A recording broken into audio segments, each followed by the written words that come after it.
Central bank of India में कुछ दिनों से चल रहा है बहुत ही ज़्यादा समस्या। सेंट्रल बैंक अकाउंट में पहले आपको समस्या देखने को मिल रहा था। आपके बैंक अकाउंट होल्ड कर दिया गया था, यानी कि आपके बैंक खाते से आप किसी भी प्रकार का पैसा निकासी या फिर पैसा विड्रॉ नहीं कर पाते थे। लेकिन अभी के समय में आप अपने सेंट्रल बैंक अकाउंट का विवरण चेक नहीं कर पाएंगे, यानी कि बैलेंस इंक्वायरी और मिनी स्टेटमेंट नहीं कर पाएंगे। चाहे आप बैंक सीएसपी में या फिर आप एईपीएस पोर्टल जैसे कि स्पाइस मनी, आरके मित्रा, पे नियर बाई इत्यादि एईपीएस पोर्टल के माध्यम से भी आप बैलेंस इंक्वायरी या फिर मिनी स्टेटमेंट नहीं कर पाएंगे। लेकिन अगर आप डायरेक्टली उसी बैंक खाते का पैसा निकासी करते हैं, डायरेक्टली विड्रॉ करते हैं, तो आपका पैसा विड्रॉ हो जाएगा। लेकिन आप 5,000 या फिर उससे ज़्यादा पैसा एक ही बार में विड्रॉ नहीं कर पाएंगे। अगर आप डायरेक्टली मेन ब्रांच या फिर जहाँ पे आपने बैंक खाता को ओपन किया था, खुले थे, वहां से अगर आप पैसे निकासी, बैलेंस इंक्वायरी, मिनी स्टेटमेंट करते हैं तो वहां पे आपका इजीली हो जाएगा। लेकिन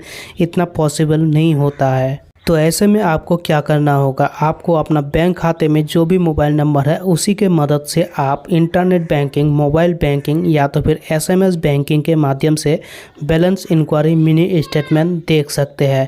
या तो फिर आप अपना नज़दीकी किसी भी प्रकार का एईपीएस पोर्टल में जाने के बाद 10 रुपया या फिर 100 रुपया विड्रॉ करना पड़ेगा, जिस पे आपको अपना विवरण शो हो जाएगा। इसके अलावा अगर आप किसी भी नज़दीकी पेटीएम पेमेंट बैंक बीसी में जाके बैलेंस मिनी स्टेटमेंट करते हैं तो वहाँ पे आपका हो जाएगा। उसके अलावा आप पैसे निकासी, विड्रॉ भी कर पाएंगे। अगर आपका एईपीएस पोर्टल है किसी भी प्रकार का तो आप डायरेक्टली विड्रॉ करेंगे, विड्रॉ हो जाएगा, कोई प्रॉब्लम नहीं है।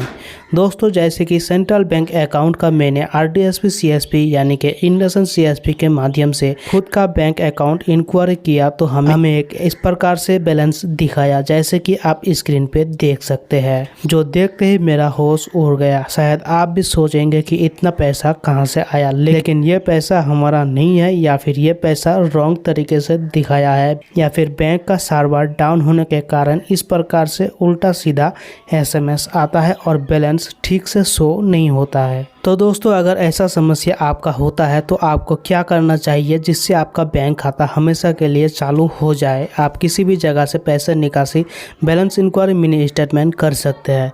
दोस्तों, अगर आप अपना बैंक खाते में मोबाइल नंबर अपडेट नहीं किए हैं या फिर आपका बैंक अकाउंट को दोबारा आधार केवाईसी नहीं किए है तो आपका भी यही समस्या होगा। आपको जितना जल्दी हो सके अपने central bank of India bank खाते को मेन ब्रांच या फिर सीएसपी के माध्यम से अपना बैंक खाते को full Aadhaar KYC and mobile number update करना जरूरी है। उसके बाद ही आप अपना बैंक खाते का सर्विस ले पाएंगे, नहीं तो आपका बैंक खाता हो सकता है परमानेंटली क्लोज हो जाए। आपको इसी प्रकार से जानकारी मिलता रहेगा। उससे पहले हमारे चैनल पे नए हैं, सब्सक्राइब एंड बेल आइकन को प्रेस जरूर करें।